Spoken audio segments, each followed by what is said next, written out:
ओम सभी को नमस्ते। मंत्रोच्चारण। ओम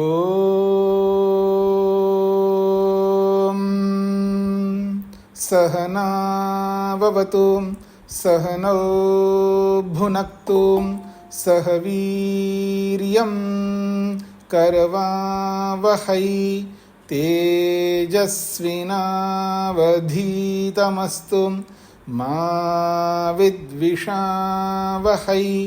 ओम शांति शांति शांति।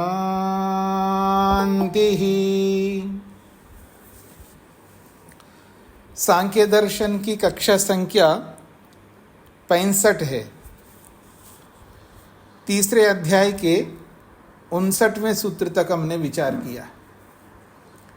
पिछले प्रसंग में परमात्मा को, सृष्टिकर्ता को सर्वविद सर्वकर्ता कहा है और प्रकृति को कहा है कि ईश्वर के अधीन है। ईश्वर अधीन होकर के सृष्टि बनाती है।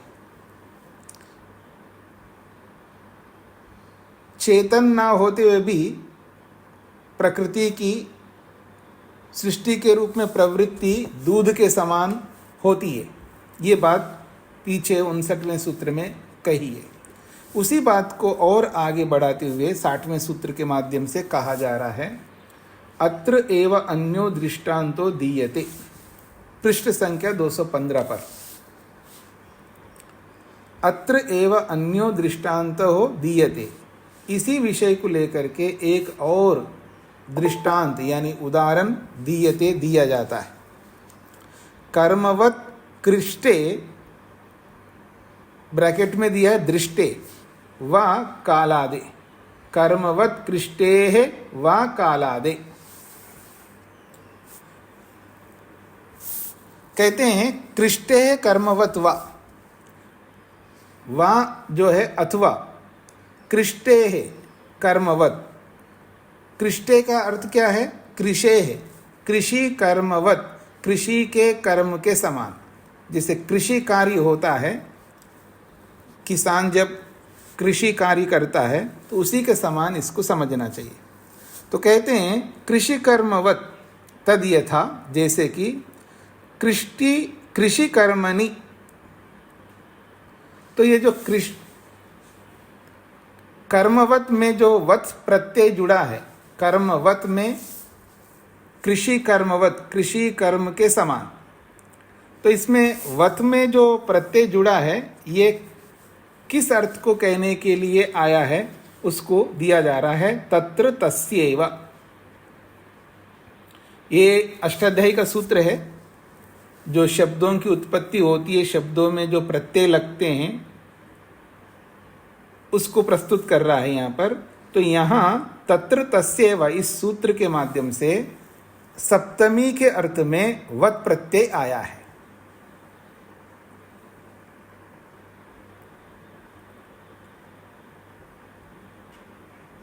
तो अर्थ क्या निकलेगा?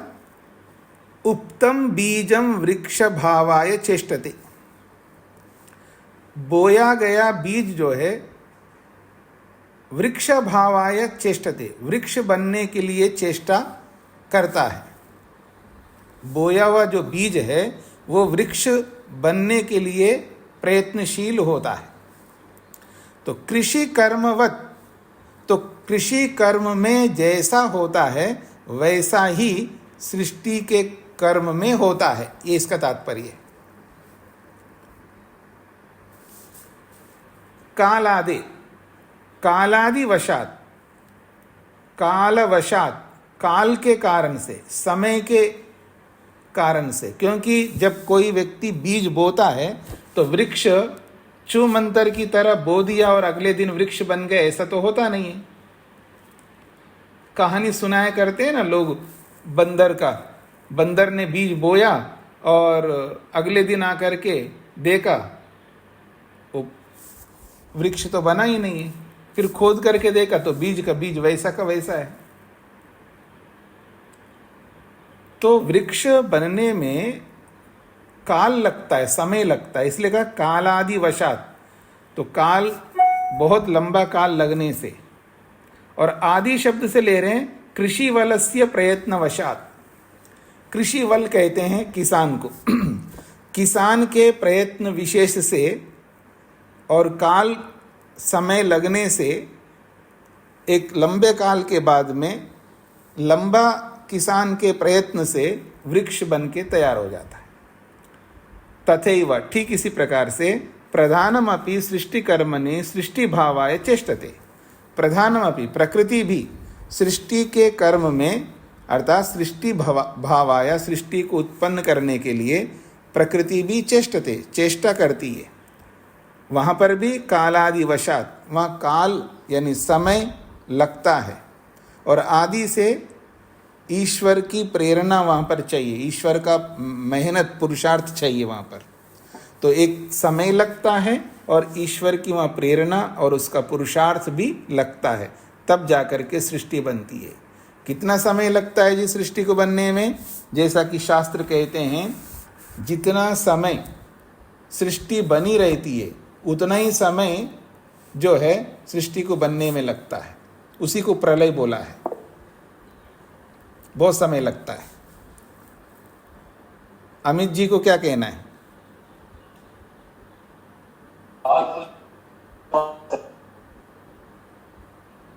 हाँ जी,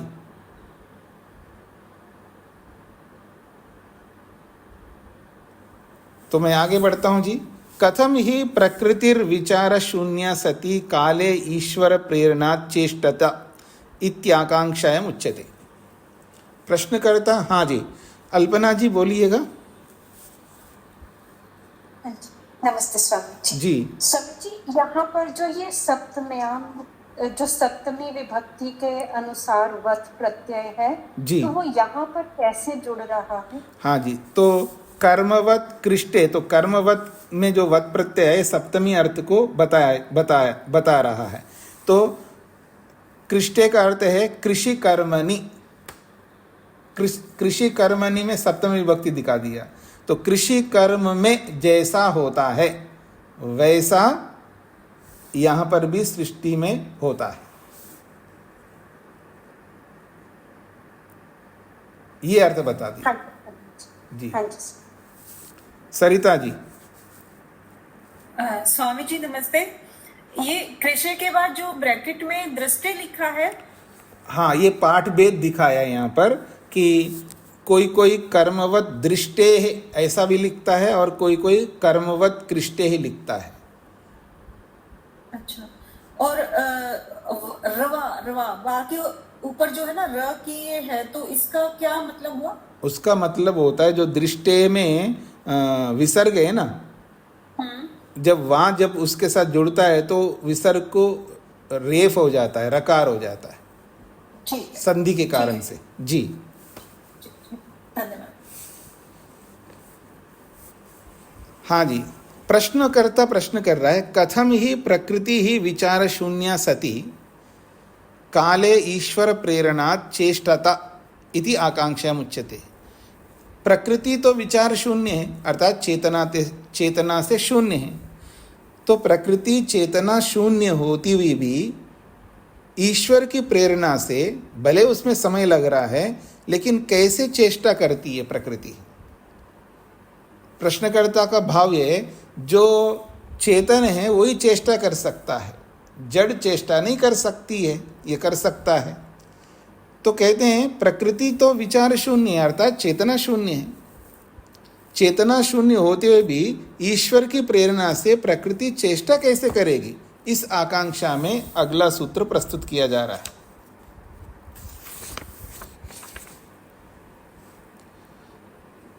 तो सूत्र है, स्वभावात् चेष्टितम अनभिसंधानात् भृत्यवत्। स्वभावात् चेष्टितम अनभिसंधानात् भृत्यवत्। अनभिसंधानात् चेष्टितम स्वभावात् भृत्यवत्। प्रधानस्य चेष्टा खलु अविचारात् भवति। प्रधानस्य चेष्टा, प्रकृति की जो चेष्टा है, प्रकृति का जो क्रियाकलाप है, अविचारात, बिना चेतनता के, बिना विचार किए ही भवति होता है। यहाँ एक डेढ़ पंक्ति जो है छूट गई है। भवति के बाद में एक पंक्ति को यहाँ रखना होगा, जो आप हिंदी में देखेंगे ना, हिंदी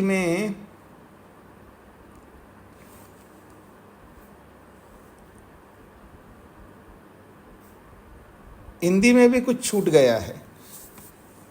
तो आप ऐसा कर लीजिएगा, लिख लीजिएगा, मैं लिखवा देता हूं।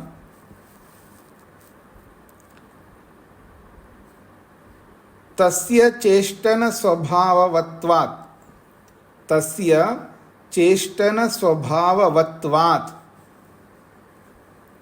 तस्य चेष्टन स्वभाववत्वात्,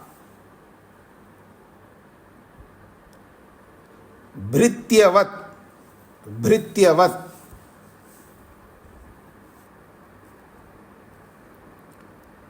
उसके बाद डैश लगा करके यथा, यथा भृत्यस्य चेष्टा, यथा भृत्यस्य चेष्टा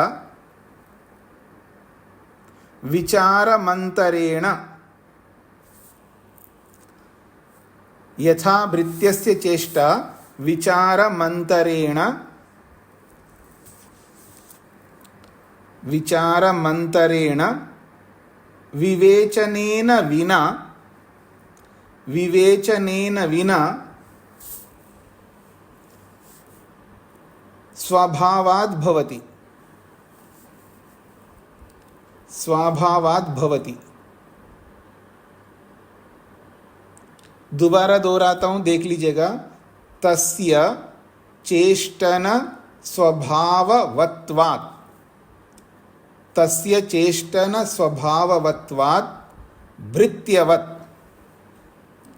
डैश करके यथा भृत्यस्य चेष्टा विचारमन्तरेण विवेचनेन विना स्वभावात् भवति। इतना वाक्य छूट गया है। तो सभी ने लिख लिया, तो अब इसका अर्थ देख लीजिएगा। दोबारा आप प्रारंभ से देखिएगा। अनभिसंधानात् चेष्टितम स्वभावात् भृत्यवत्, प्रधानस्य चेष्टा खलु अविचारात् भवति। प्रकृति की चेष्टा निश्चित रूप से बिना विचार किए ही होता है। तस्य चेष्टन स्वभाववत्वात्, तस्य का अर्थ है उस प्रकृति का, उस प्रधान का, चेष्टन स्वभाववत्वात्, उसका स्वभाव ही चेष्टा के रूप में होना है, यानी चेष्टित होना ही, क्रियान्वित होना ही उसका स्वभाव होने से। तस्य, उस प्रधान रूपी प्रकृति का, चेष्टा स्वभाव होना ही उसका स्वरूप होने से, भृत्यवत्, नौकर के समान। यथा, जैसे भृत्यस्य चेष्टा विचारम अंतरेण, जैसे नौकर की चेष्टा विचार किए बिना होती है, उसी को खोला है, विचारम अंतरेण को खोला है विवेचनेन विना, बिना विवेचना के, स्वभावात् भवति, स्वाभाविक होता है।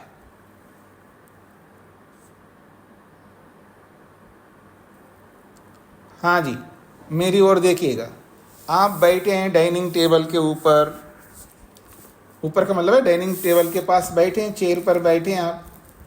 अब नौकर भी खड़ा है वहाँ पर, कुछ बोल नहीं रहा है, उसकी कोई चेष्टा नहीं होती है। तो आप कहते पानी लाओ, पानी उठा करके ले आके रख देगा आपके सामने। वो चेष्टा नहीं करता है, अर्थात वो विचार नहीं करता, चेष्टा नहीं करता, नहीं विचार नहीं करता है। इनके लिए पानी लाना है, इनके लिए भोजन लाना है, इनके लिए फल लाना है, इनके लिए क्या लाना है, कुछ नहीं सोचता है। उसका स्वभाव ये है शांत रहना। कुछ ऐसे भी नौकर होते हैं ना, उनको बोलोगे तो करेंगे, मैं उन नौकरों की बात नहीं कर रहा हूं जो बिना बोले सब करते हैं। कोई कोई ऐसा नौकर होता है, उसी नौकर को रखे, उदाहरण उसी रूप में रखना है जो कहना चाहते हैं। आप विकल्प में बुद्धि लगाएंगे तो आप समझ नहीं पाएंगे। नहीं जी, कुछ हमारे नौकर, हमारे घर में तो नौकर है, उनको बताना नहीं पड़ता, ऐसे नौकर को मत लीजिएगा। ऐसे नौकर को कभी देखा आपने? बताओगे तो करता है वो, और जो बताओगे वो वही करता है, जिसको नहीं बताया वो करता ही नहीं।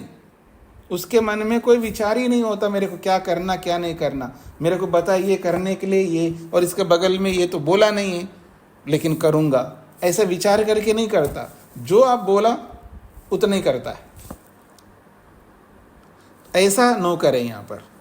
तो कह रहे हैं यथा भृत्यस्य चेष्टा विचारमंतरेण, नौकर की चेष्टा जो है बिना विचार किए, अर्थात विवेचनेन विना, इसको ऐसा करूं वैसा करूं, कोई विवेचना नहीं करता है। आपने जैसा बोला वैसा ही करता है, क्योंकि स्वभावात् भवति, वो अपना स्वभाव है उसका। वृत्ति स्वभाव ही है, जो मालिक कहता है वही करता है। ठीक इसी प्रकार से अब यहाँ आइए, स्वाम्यर्थम चेष्टनम तस्य स्वभावः। स्वाम्यर्थम चेष्टनम तस्य स्वभावः, अपने मालिक के लिए, स्वाम्यर्थम अपने यजमान के लिए, चेष्टनम क्रिया करना, तस्य स्वभावः उस नौकर का स्वभाव होता है। स्वाभाविको गुना, उसका एक स्वाभाविक गुण है। जैसे वृत्ति में होता है वैसा ही प्रकृति में होता है, ऐसा समझना है यहाँ पर। ये पूरा हो गया सूत्र का अर्थ। अब विज्ञान भिक्षु क्या कहना चाहता है उसको यहाँ पर स्पष्ट किया। अत्र तथैव प्रकृते चेष्टितम संस्कारादेव, ये विज्ञान भिक्षु ने अपने भाष्य में लिखा है। तथैव का मतलब है जैसा भृत्य नौकर करता है, तथैव वैसा ही प्रकृते चेष्टितम, प्रकृति की चेष्टा होती है। क्यों होती है प्रकृति में चेष्टा? संस्कारादेव, संस्कारों के कारण से। इति, ऐसा विज्ञान भिक्षु ने लिखा है। अब ब्रह्ममुनि भाष्यकार कहते हैं जड़ायाम प्रकृतौ संस्कार कथनम नितांतम असंगतम। जड़ प्रकृति में संस्कारों का कहना नितांत असंगत है, ऐसा उन्होंने बोला। वैसे ऐसा कहने की आवश्यकता नहीं है। संस्कार का मतलब है जैसे हमारे में संस्कार होता है वैसा संस्कार नहीं है। विज्ञान भिक्षु ने शायद संस्कार शब्द उस अर्थ में लिखा है कि जो उसका स्वभाव को ही संस्कार के रूप में उन्होंने बोला होगा, क्योंकि योग दर्शनकार ने भी संस्कार बोला है। जड़ वस्तु में संस्कार होता है, जड़ वस्तु में संस्कार होता का अभिप्राय ये है, एक जड़ वस्तु में परिवर्तन होता है, बदलाव होता है। एक होता है आंतरिक बदलाव, जड़ वस्तु में एक आंतरिक बदलाव होता है। एक बदलाव हम लोग करते हैं ऊपर से, जो मनुष्यकृत यानी चेतनकृत जो बदलाव होता है वो अलग होता है, और स्वाभाविक रूप में जो बदलाव होता है वो अलग होता है। तो जो स्वाभाविक रूप से जो बदलाव होता है उसको भी संस्कार बोला है योग में। मन के अंदर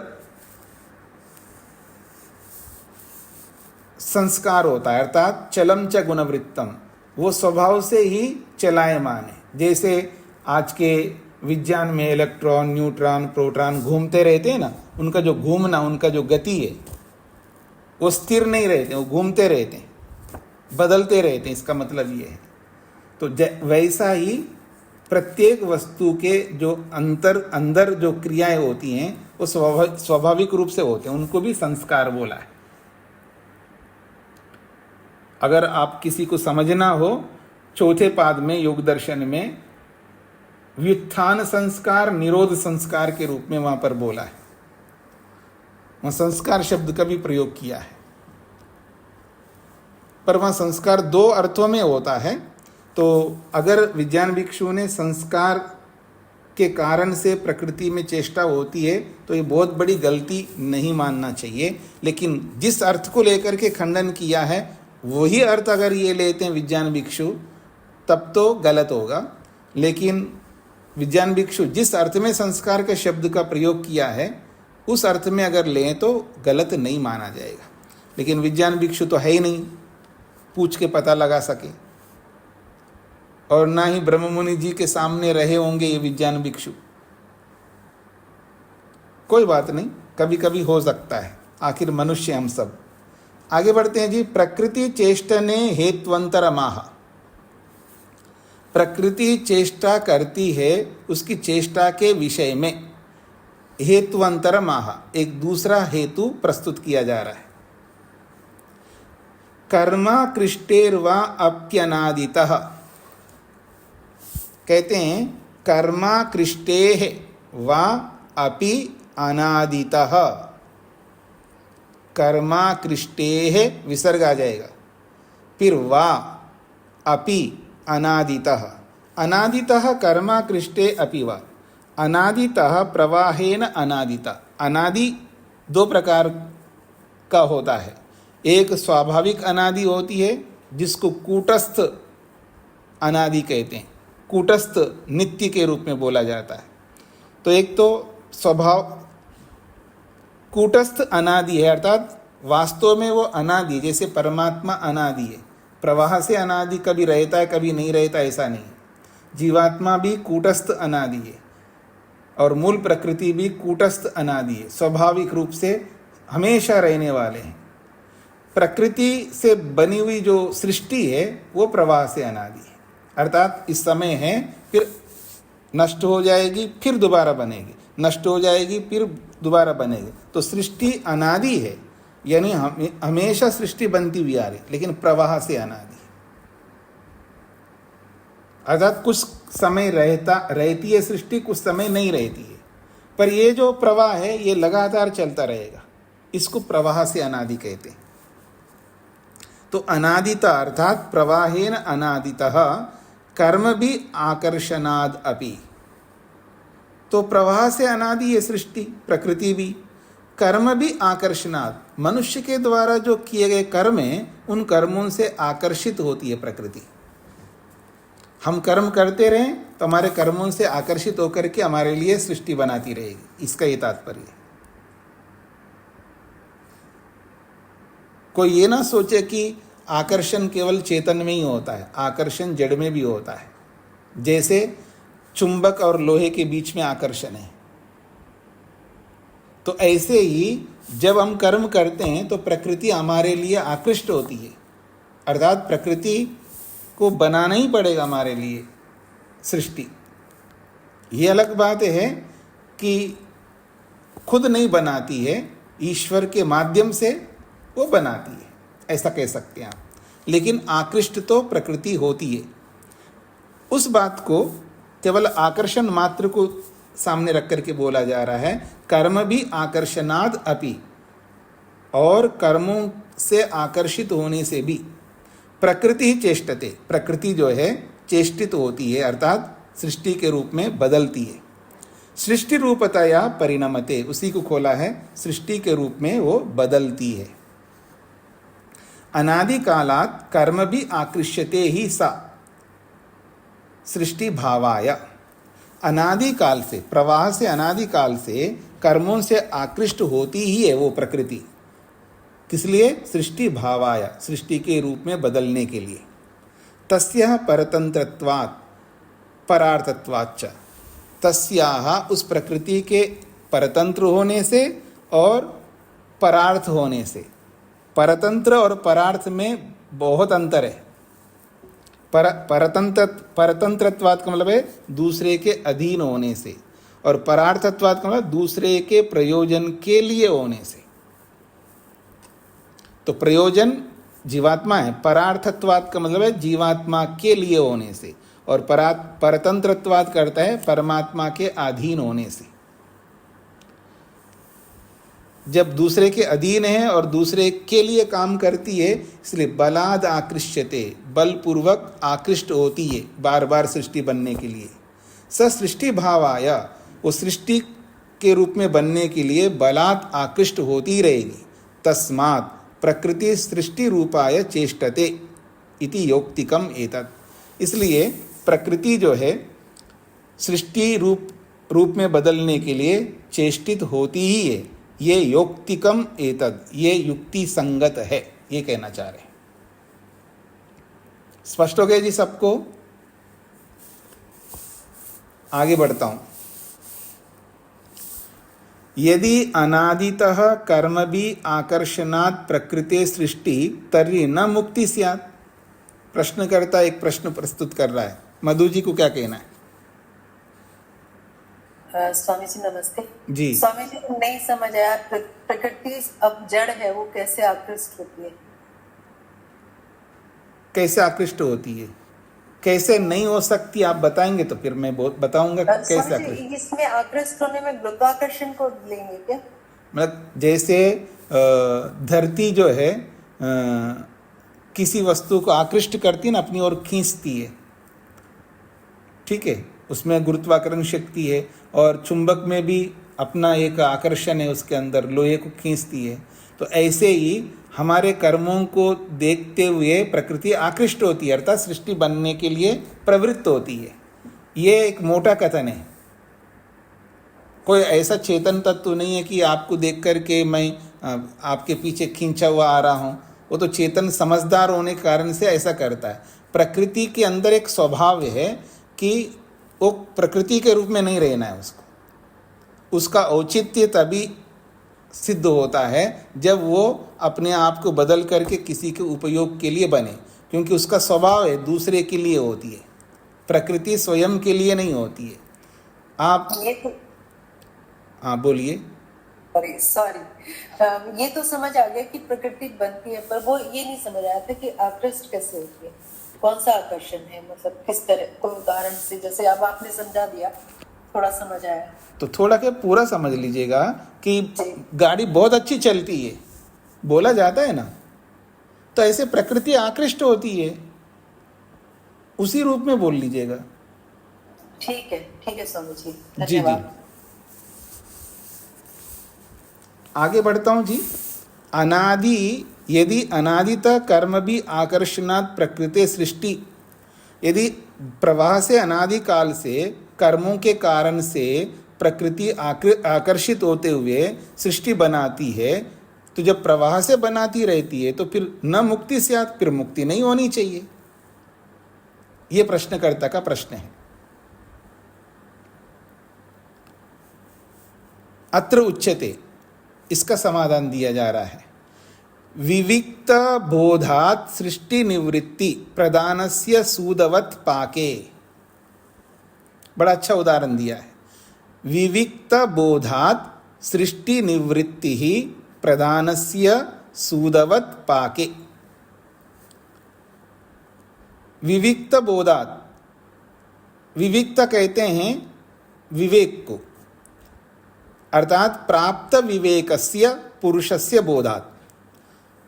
जिसने विवेक को प्राप्त किया है, ऐसे पुरुष के बोध होने के कारण से, जब कोई पुरुष जीवात्मा विवेक को प्राप्त कर लेता है तो उसको बोध हो जाता है और वो विरक्त हो जाता है प्रकृति से, प्रकृति के कार्यों से, प्रकृति के सुखों से वो विरक्त होता है। तो विरक्त विवेकी पुरुष के बोध से प्रधान से सृष्टि निवृत्ति, प्रकृति सृष्टि निवृत्ति, प्रकृति जो है सृष्टि को रोक लेती है। सृष्टि समाप्तिर्भवति, उस प्राप्त विवेक व्यक्ति के लिए सृष्टि समाप्त हो जाती है। उदाहरण से समझा रहे हैं। सूदवत् पाके, यथा पाके संपन्ने सति, जैसे जो भी भोजन बनाया जाता है तो भोजन रूपी पाक के संपूर्ण हो जाने पर सूदो निवर्तते, सूद कहते हैं पाचक को, तो पाचक हट जाता है, उसका काम समाप्त हो जाए, हट जाएगा। इत्थम सृष्टितः प्रकृति निवर्तते। इसी प्रकार से जैसे पाक क्रिया के समाप्त होने पर पाचक वहाँ से हट जाता है, वैसे ही विवेक प्राप्त व्यक्ति के बोध होने से प्रकृति उसके लिए सृष्टि बनाना बंद कर देती है। ये इसका तात्पर्य है। योग दर्शन में भी इसी तरह मिलता जुलता बताया गया। वहाँ पर सृष्टि नष्ट होकर के भी रहती है, नष्टमपि अनष्टम तद अन्य सामान्य, ऐसा सूत्र आ रहा है। क्या नाम है वो सूत्र? आप में से किसी को सूत्र याद आ रहा है जो मेरे को याद नहीं आ रहा है? हाँ आर्या, यस बोलिए। ओम नमस्ते स्वामी जी। हाँ जी। कृतार्थं प्रति नष्टम अपि अनष्टम तद अन्य साधारणत्वात्। हाँ जी, कृतार्थम प्रति नष्टमपि अनष्टम तद अन्य साधारणत्वात्। तो जो व्यक्ति कृतार्थ हो गया है, जो योगी अपने प्रयोजन को पूरा कर लिया है, तो उसके लिए तो सृष्टि कोई मतलब नहीं, सृष्टि का होना ही नहीं है, नष्ट हो जाना चाहिए। फिर क्यों रहती है सृष्टि? प्रश्नकर्ता का प्रश्न है, जिसने अपने प्रयोजन को पूरा कर लिया उसके लिए सृष्टि का कोई मान्यता नहीं है, कोई मान्य नहीं रखता उसके लिए सृष्टि, तो उसको नष्ट हो जाना चाहिए। फिर क्यों रहती है सृष्टि? तो उत्तर दिया है, कृतार्थम प्रति नष्टमपि, जिसने अपने प्रयोजन को पूरा किया उसके लिए नष्ट होकर के भी नष्ट नहीं होती है। अन्य साधारणत्वात्, दूसरे साधारण हम जैसे लोगों के लिए बनी रहती है, उसके लिए तो समाप्त है। ये इसका तात्पर्य। वैसा ही यहाँ पर बताया है इस 63वें सूत्र में कि विविक्त बोधात, जो वैराग्य को, विवेक को प्राप्त किया हुआ पुरुष है, उसको बोध हो गया। क्या बोध हो गया जी? मेरे को सृष्टि में नहीं रहना, मेरे को सृष्टि का सुख नहीं चाहिए। ऐसा जिसको बोध हो गया है उसके लिए प्रकृति सृष्टि निवृत्ति, प्रकृति की सृष्टि जो है निवृत्त हो जाती है, उसके लिए समाप्त हो जाती है। उदाहरण दिया है, जैसे पाक क्रिया के पूरा हो जाने पर सूदह निवर्तते, पाक कर्ता, पाक बनाने वाला हट जाता है। इत्थम सृष्टितः प्रकृति निवर्तते, ठीक इसी प्रकार से सृष्टि जो है वो निवृत्त हो जाती है मुक्त आत्मा के प्रति या विवेक वैराग्य को प्राप्त किए वाले व्यक्ति के प्रति। आगे बढ़ता हूं। अमित जी अपना हाथ हटा लीजिएगा, अगर आपको पूछना है तो आप पूछ लीजिएगा जी। इतरत जहाति तद दोषात। अच्छा शेखर जी बोलिए। जी प्रणाम स्वामी जी। जी जो पीछे अभी बात चल रही है स्वामी जी, ये मतलब प्रकृति अपने स्वभाव के कारण कहें कि ये एक तो स्वभाव है, एक संस्कार है हमारे मन में, जड़ में भी, मतलब एक मन का स्वभाव है, एक मन में संस्कार होने के कारण जड़ होते हुए भी अपनी एक क्रिया करता है जी। तो इसी तरह यहाँ समझाया जा रहा है कि प्रकृति भी इसका स्वभाव होने से अब मतलब विवेक पुरुष के अंदर, जब विवेक मतलब पुरुष के अंदर विवेक आ जाता है तो उसको शरीर नहीं मिलता, क्योंकि उसके वो संस्कार खत्म होने से प्रकृति मतलब प्रकृति उसको शरीर नहीं देती। नहीं, वो उन संस्कारों को प्रकृति, मनुष्य के संस्कारों को प्रकृति के साथ मत जोड़िएगा। मनुष्य के जो संस्कार है वो अविद्या वाले संस्कार है, वो अलग बात है। ये जो संस्कार है मनुष्य के, वो अविद्या वाले संस्कार है, उसको प्रकृति के साथ मत जोड़िएगा। अगर प्रकृति का संस्कार बोलेंगे तो संस्कार का मतलब है स्वभाव, उसका नेचर है।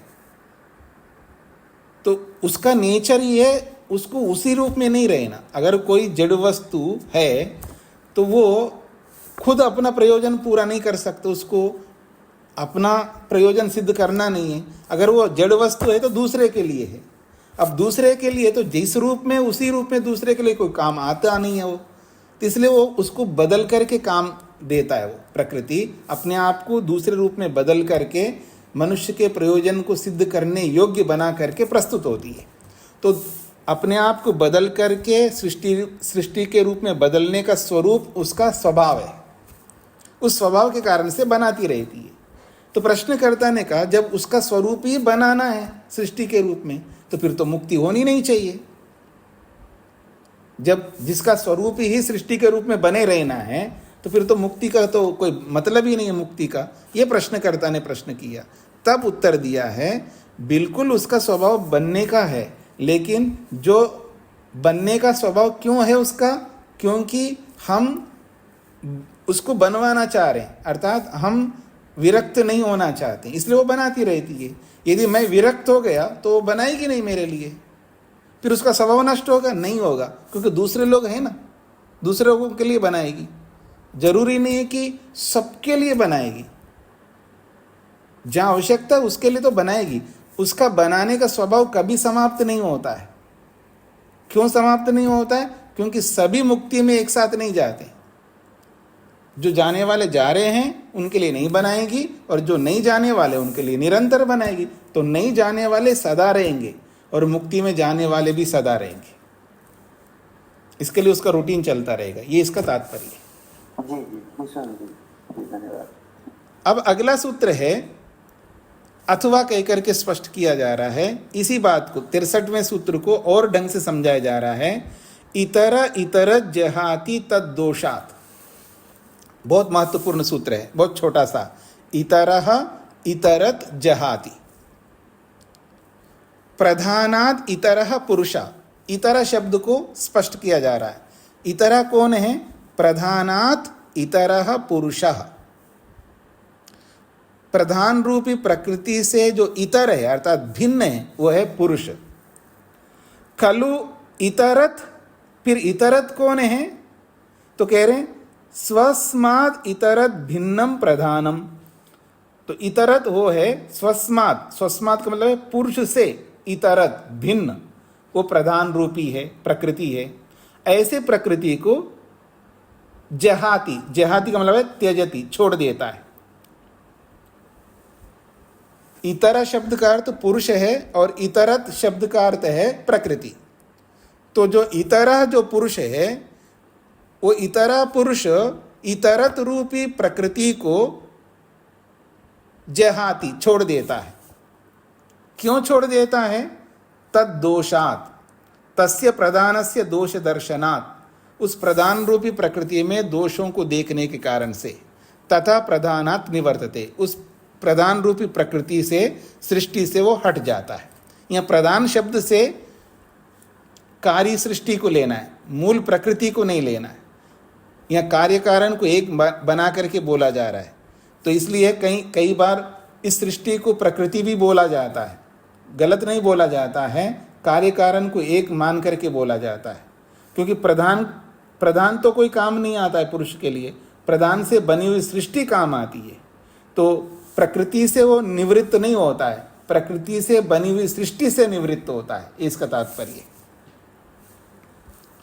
इति तु प्रधानात् पुरुषस्य विमुक्ति, इस प्रकार से प्रकृति से पुरुष की विमुक्ति इसलिए होती है क्योंकि वह पुरुष जब प्रकृति में दोषों को देखता है, अर्थात सृष्टि में दोषों को देखता है, तब जाकर के उस पुरुष की विमुक्ति प्रकृति से यानी सृष्टि से होती है।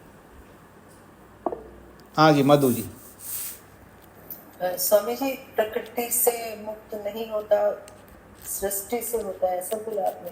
हाँ जी, नहीं समझ आया। प्रकृति से भी तो मुक्त हो जाएगा ना, फिर तो प्रकृति तो सृष्टि छूट ही जाएगी, सृष्टि तो छूट ही जाएगी, प्रकृति भी, सत्वर स्तंभ भी छूट जाएंगे। ऐसा है, आप सत्वर स्तंभ से जुड़े हुए हैं, उसके बने हुए पदार्थों से जुड़े हुए हैं। पदार्थों से, कार्य से? तो मुख्य कार्य है या कारण है? मेरा अभिप्राय ये है। नहीं, पहले अभिप्राय बाद में पूछिएगा। जब मैंने जो उत्तर दिया उस पर आपको प्रश्न है ना, तो आपके प्रश्न पर मेरा प्रश्न है कि आत्मा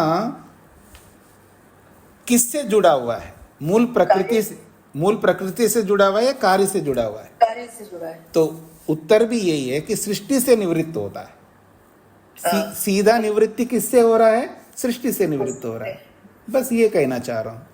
ठीक है, धन्यवाद सर जी। और आप कहना चाह रहे हैं प्रकृति से तो भी तो छूटता है। प्रकृति का सीधा संबंध नहीं है ना, वो प्रकृति का सीधा संबंध होता है तब उससे छूटेगा।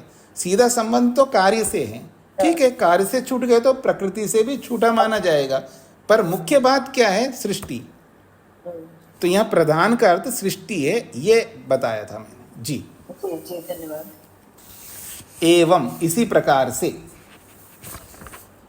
द्वयो एकतरस्य वा औदासीन्यम अपवर्गः 65वां सूत्र बहुत महत्वपूर्ण है।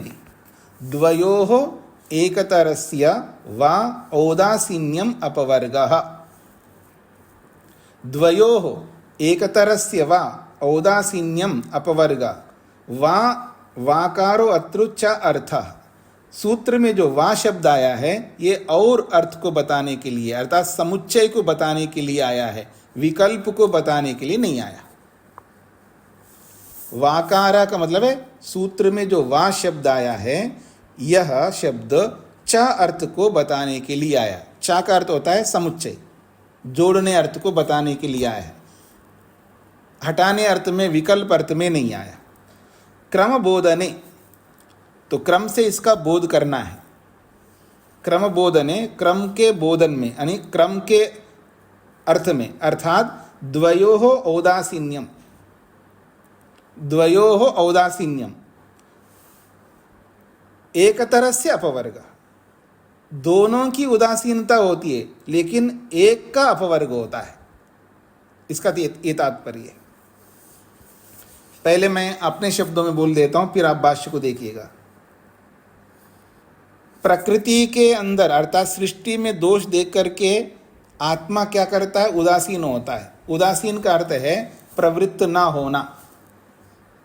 उदासीन का अर्थ है प्रवृत्त ना होना, चेष्टा न करना। जीवात्मा सृष्टि में दोषों को देख करके सृष्टि के सुखों को पाने के लिए कोई चेष्टा नहीं करता है। इसको कहते हैं औदासीन्यम, उदासीन होना। तो द्वयो औदासीन्यम, दोनों की उदासीनता है। जब सृष्टि के दोषों को देख करके जीवात्मा उदासीन होता है तो प्रकृति भी उदासीन होती है, उसके लिए सृष्टि नहीं बनाती है। दोनों की उदासीनता होती है, पर अपवर्ग एक को मिलता है, एक तरह से अपवर्ग। अपवर्ग मोक्ष जिसको आप कहते हैं वो केवल जीवात्मा को प्राप्त होता है, प्रकृति को नहीं होता है। ये इसका तात्पर्य है। अब आइए, सूत्र में जो वकार है ये और अर्थ को, समुच्चय अर्थ को बताने वाला है। क्रम बोधने, क्रम को बोध करने, यानी क्रम का बोध करने के लिए आया है। क्रम का मतलब है दो है, एक प्रकृति है और क्रम में जीवात्मा है। अर्थात द्वयो औदासीन्यम, प्रकृति और जीवात्मा इन दोनों में उदासीनता आती है, पर एक तरस्य, उन दोनों में से एक को अपवर्ग प्राप्त होता है। पूर्वोक्त सूत्र द्वयेन द्वयो प्रकृति पुरुषयो भवति औदासीन्यम। पूर्व में आए हुए जो 64-63वां सूत्र है, तो पूर्वोक्त सूत्र द्वयेन, पहले कहे गए दो सूत्रों के माध्यम से, द्वयो, दोनों को, अर्थात प्रकृति पुरुषयो, प्रकृति और पुरुष इन दोनों को औदासीन्यम भवति, औदासीन्य, उदासीनता होती है, प्रवृत्त ना होना रूपी उदासीनता होती है।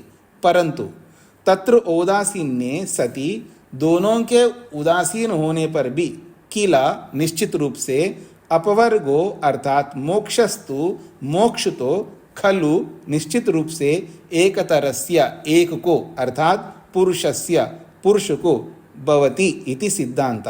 ये बा लिखा है ना, या भा होना चाहिए, भवति इति सिद्धांत। बा को भा कर दीजिएगा।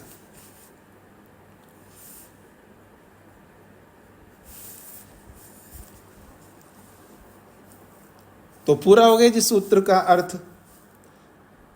दोनों की उदासीनता होती है लेकिन एक तरह से एक को ही अपवर्ग मिलता है, ये इसका तात्पर्य है।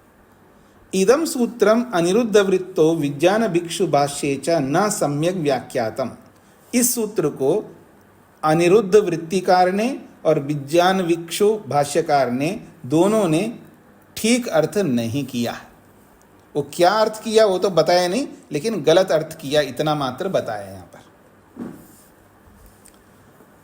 अब प्रश्न प्रस्तुत किया जा रहा है, आपने कहा उदासीनता दोनों की होती है लेकिन मोक्ष एक को ही होता है, ऐसा क्यों? प्रकृति को मोक्ष क्यों नहीं होता है? कुतः पुरुषस्य अपवर्गो भवति न प्रकृते। प्रश्नकर्ता कह रहा है पुरुष को ही अपवर्ग होता है, न प्रकृते, प्रकृति को नहीं होता है। कुतः, ये कैसे? इति आकांक्षायाम, इस जिज्ञासा में अगले सूत्र को प्रस्तुत किया जा रहा है। अन्य सृष्टि उपरागे अपि, अन्य सृष्टि उपरागे अपि न विरज्यते अप्रबुद्ध रज्जु तत्वस्य इव उरगः। पदों को अलग करके देखिएगा। अन्य सृष्टि उपरागे, अन्य सृष्टि उपरागे अपि न विरज्यते अप्रबुद्ध, अप्रबुद्ध रज्जु तत्व, रज्जु तत्वस्य एक शब्द है, रज्जु तत्वस्य, फिर इव, उसके बाद उरगः है। पदच्छेद करेंगे, रज्जु तत्वस्य इव उरगः। अपि अत्र हेतु प्रदर्शनार्थः, सूत्र में जो अपि आया है ये हेतु को बताने के लिए आया है। यद्यपि प्रकृति जात विवेकम प्रति सृष्टितो निवर्तते, यद्यपि प्रकृति जो है जात विवेकम प्रति, जिसको विवेक वैराग्य उत्पन्न हुआ हो उसके प्रति तो सृष्टि तो निवर्तते, सृष्टि रूप में वो हट जाती है, अर्थात उसके लिए सृष्टि नहीं रहती है। तदा भवती ही उदासीना, तब तो वो उदासीन हो जाती है प्रकृति। जब उसके लिए सृष्टि नहीं बनाती है तो उदासीन हो गए, अर्थात उसके लिए प्रवृत्त न होना ही उदासीनता है। परंतु यो अन्यो अविवेक युक्तः, परंतु यो अन्य, जो व्यक्ति दूसरा है, कैसा है वो व्यक्ति? अविवेक युक्तः, जो अविवेक मूर्खता से युक्त है। तस्मै, ऐसे अविवेकी के लिए सृष्टि विषय का उपरागस्तु तस्या खलु अस्ति, ऐसे अविवेक व्यक्ति के लिए सृष्टि विषयक उपराग आकर्षण तस्याह, उस प्रकृति को रहता ही है। सृष्टि विषयक उपरागस्तु तस्याह खलु अस्ति ही, सृष्टि विषयक उपराग अर्थात सृष्टि विषयक आकर्षण उस प्रकृति में तो रहता ही है। किसके प्रति? अविवेकी व्यक्ति के लिए।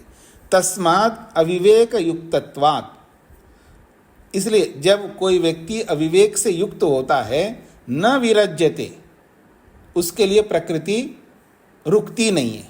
स न विरज्यते अर्थात सृष्टि तो न अपवृज्यते, वो सृष्टि से हटती नहीं है, अर्थात उसके लिए सृष्टि के रूप में बनी रहती है। न तस्या अपवर्गो मोक्ष इत्यर्था, उस प्रकृति का अपवर्ग या मोक्ष नहीं होता है। कथमिवा, कैसे नहीं होता है? उच्यते, उसका समाधान दिया जा रहा है। बड़ा अच्छा उदाहरण दिया है। अप्रबुद्ध रज्जु तत्वस्य इव उरगः। उरगा कहते हैं सर्पः, सर्प को, सांप को। उरगा शब्द सर्प का पर्यायवाची है। रज्जु कहते हैं रस्सी को। तो कहते हैं रज्जु सर्पः, रस्सी का सांप। जैसा आजकल जो है रबड़ का, प्लास्टिक का सांप बनाते हैं ना, तो ऐसे ही रस्सी का सांप। रज्ज्वाम सर्प भ्रमा, रस्सी में सांप का भ्रम बहुत लोगों को होता है। आपको भी कभी हुआ है क्या? जंगलों में जाओ, अंधेरे में जाओ कहीं ऐसा, तो कई बार जो है वो रस्सी को देख करके सांप का भ्रम कर लेता है और सांप को देख करके रस्सी का भ्रम कर लेता है। दोनों होता है, उल्टा भी होता है। सागर जी क्या कहना चाहते हैं? नमस्ते स्वामी जी। जी स्वामी जी, इस सूत्र के भाष्य में एक शंका है, मुक्त आत्मा के लिए सृष्टि सेवानिवृत्त हो जाती है, उसकी प्रवृत्ति नहीं होती, तो सृष्टि तो चालू शक में जब एक बार बन जाती है और कोई आत्मा मुक्त हो जाती है तो क्या उसके भोग या सृष्टि का ओवरऑल कुछ साइज किंचित मात्रा में कम होता है? ये भोगों का घटना क्या है? फिर पूछिए एक बार, मेरे को स्पष्ट नहीं हुआ। स्वामी जी, मुक्त आत्मा के लिए सृष्टि सेवा से निवृत्त हो जाती है जी, तो जब आत्मा मुक्त हो जाती है तो उसके जो सृष्टि में जो उसके हिस्से की जो सामग्री है, संसाधन है, वो क्या नष्ट होते हैं या ये वो समझाने के दृष्टिकोण से कह दिया जाता है उसके लिए उसका कोई प्रयोजन नहीं रहता? या कोई उसका भौतिक संसाधन में ऐसी कोई कमी आती है सृष्टि में? आपने योग दर्शन पढ़ा है जी, आप तो कम से कम ये प्रश्न नहीं कर सकते। वह स्पष्ट कहा है, जो मुक्तात्मा मुक्ति में जब जाता है तो उसका सारा सूक्ष्म शरीर प्रकृति में विलीन होता है, अर्थात नष्ट हो जाता है। जो सृष्टि बनी हुई है, सूर्य नष्ट नहीं हो रहा है, चंद्र नष्ट नहीं हो रहा है, उसका जो सूक्ष्म शरीर है वो भी तो सृष्टि है। सेव का टुकड़ा भी सेव कहलाता है ना, तो ऐसे प्रकृति का एक टुकड़ा सूर्य भी प्रकृति है, ऐसे ही सूक्ष्म शरीर भी प्रकृति है, वो भी सृष्टि है। तो उस मुक्तात्मा के प्रति जो सृष्टि नष्ट हो जाती है वो तो नष्ट ही होती है, उसके लिए जो बना हुआ है सूक्ष्म शरीर, स्थूल शरीर, ये सब नष्ट हो जाते हैं। और बाकी जो तत्व हैं, बाकी जो सूक्ष्म शरीर जो हमारे साथ जुड़े हुए हैं, वो नष्ट नहीं हो रहे हैं। और वो नष्ट नहीं हो रहे हैं तो उसके लिए शरीर बन रहा है, और शरीर बन रहा है तो उसके लिए सूर्य चंद्र नक्षत्र चाहिए, इसलिए ये ऐसा का वैसा रहता है। जी जी स्वामी जी, धन्यवाद। तो आइए, यहां पर बोला जा रहा है, जो सांप में रज्जू को, यानी रस्सी में सांप का भ्रम हो रहा है, अथवा सांप में रस्सी का भ्रम हो रहा है, उल्टा भी कर सकते हैं। यथा जैसे अज्ञात रज्जु स्वरूपस्य पुरुषस्य न निवर्तते, अज्ञात रज्जु स्वरूपस्य पुरुषस्य, ऐसा पुरुष, ऐसा आदमी है जो ज्ञात नहीं है। क्या ज्ञात नहीं है? रज्जु स्वरूपस्य, रज्जु के स्वरूप का उसको पता नहीं लग रहा है। तो रज्जु के स्वरूप को ना जानने वाला पुरुष है, उस पुरुष के अंदर वो जो भ्रम है, सांप का भ्रम, न निवर्तते, वो हटता नहीं है। एवं, ठीक इसी प्रकार से, एवं ही अजात विवेकम प्रति, जिसको विवेक उत्पन्न नहीं हुआ है, ऐसे व्यक्ति के प्रति प्रकृति सृष्टि रचना तो न विरज्यते, सृष्टि बनाने से नहीं रुकती है, उसके लिए सृष्टि बनाती रहती है। अब उसके लिए सृष्टि क्या बनाती है? शरीर बनाती है। शरीर उसका बनता ही रहेगा जब तक उसको विवेक नहीं होता है, वैराग्य नहीं होता, उसके लिए सृष्टि बार बार उसके लिए शरीर बनाती रहती है। ये इसका तात्पर्य है। विमोक्षस्तु जात विवेकस्येव भवति, विमोक्ष यानी मुक्ति तो विवेक प्राप्त हुए व्यक्ति को ही होता है। विमोक्ष किसका विमोक्ष जी? शरीर का विमोक्ष, सूक्ष्म शरीर का विमोक्ष तो विवेक प्राप्त हुए व्यक्ति को ही होता है। तस्मात् पुरुषस्येव मोक्षे सिद्धांतः, पुरुष को ही मोक्ष होता है। इस मोक्ष के विषय में पुरुषस्येव, पुरुष को ही होता है, ऐसा सिद्धांत बनता है, प्रकृति का नहीं बनता है। हाँ जी, मधु जी। स्वामी जी, बहुत बड़ा प्रश्न है, वो मोक्ष को विमोक्ष क्यों कहा है, वी उपसर्ग क्यों लगा दिया? अच्छा, किसी पुरुष को कुपुरुष कहते हैं, तो कुपुरुष का मतलब है गंदा आदमी, और सुपुरुष कहते हैं सज्जन आदमी। तो मोक्ष की विशेषता को बढ़ाना हो तो वी जोड़ दिया। अच्छा, हाँ जी, मोक्ष भी बोल सकते हैं और विमोक्ष भी बोल सकते हैं। जी, सरिता जी। स्वामी जी, ये अप्रबुद्ध रज्जु तत्व, इसको थोड़ा सा खोल करके आगे बता सकते हैं? हाँ जी, प्रबुद्ध का अर्थ होता है ना, प्रबुद्ध आदमी आप बोलते हैं संसार में। प्रबुद्ध का मतलब है इसकी बुद्धि जो है प्रखर रूप में है, उसको प्रबुद्ध कहते हैं। और अप्रबुद्ध कहते हैं जिसकी बुद्धि प्रखर रूप में नहीं है, उसको अप्रबुद्ध कहते हैं, अर्थात अज्ञानी। प्रबुद्ध का अर्थ होता है ज्ञानी और अप्रबुद्ध का अर्थ होता है अज्ञानी। तो अज्ञानी व्यक्ति को रज्जु तत्वस्य, रस्सी रूपी वस्तु का बोध नहीं हो रहा है। क्यों? उस रस्सी में सांप का भ्रम हो रहा है। स्वामी जी, ये तत्व से जो है ना, इसको खोलना है असल में, कि तत्व बड़ा अजीब ढंग से मैंने देखा है अभी। त के आगे जो आगे त लिखा है ना, वो कैसे है? ऐसा है, वो आपको व्याकरण पढ़ना पड़ेगा जी। व्याकरण में द्वित्व हो जाता है कुछ कारणों से। एक ता की जगह दो ता हो जाते हैं, तीन तीन ता हो जाते हैं। कहीं एक होता है, कहीं दो होता है, कहीं तीन तीन होता है। वो विकल्प है। आप एक भी रख सकते, दो भी रख सकते, तीन भी रख सकते। हाँ जी। तो यहाँ दो रख दिया इन्होंने। और एक स्वामी जी मैं 61 वाले सूत्र से मैं पूछ सकती हूँ? हाँ जी, पूछिए। तो इसमें ये है कि संधानात। अनभिसंधानात का अर्थ है, यहाँ पर बोला है ना इन्होंने कि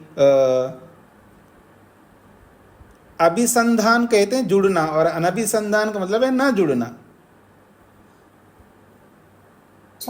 जी जी। कई बार जो है उपसर्ग जो आते हैं ना, उसमें कई बार लोगों को लगता है कि अतिरिक्त जुड़ा है तो इसका क्या अर्थ होता है। कई बार उसका अतिरिक्त अर्थ होता भी है और कई बार उसका अतिरिक्त अर्थ नहीं होता है। वो प्रसंग से पता लगता है हमको। जैसे अभी मोक्ष कहा है और मोक्ष की जगह विमोक्ष कहा है, तो वहाँ वी का विशेष अर्थ विशेष रूप से मुक्त होना, सामान्य मुक्ति नहीं, विशेष मुक्ति, ऐसा अर्थ लिया जा सकता है। और विमोक्ष का मतलब मोक्ष का जो अर्थ है वैसा ही विमोक्ष का अर्थ लिया जा सकता है। ये हमारे हाथ में है, अर्थ लेने वाले के ऊपर निर्भर करता है। पर अर्थ लेने वाले के ऊपर निर्भर तब करता है जब शब्दों का अर्थ जो जिसको पता हो वही ले सकता है, नहीं तो गलत अर्थ भी ले सकता है। जी, नरेंद्र जी को क्या कहना है?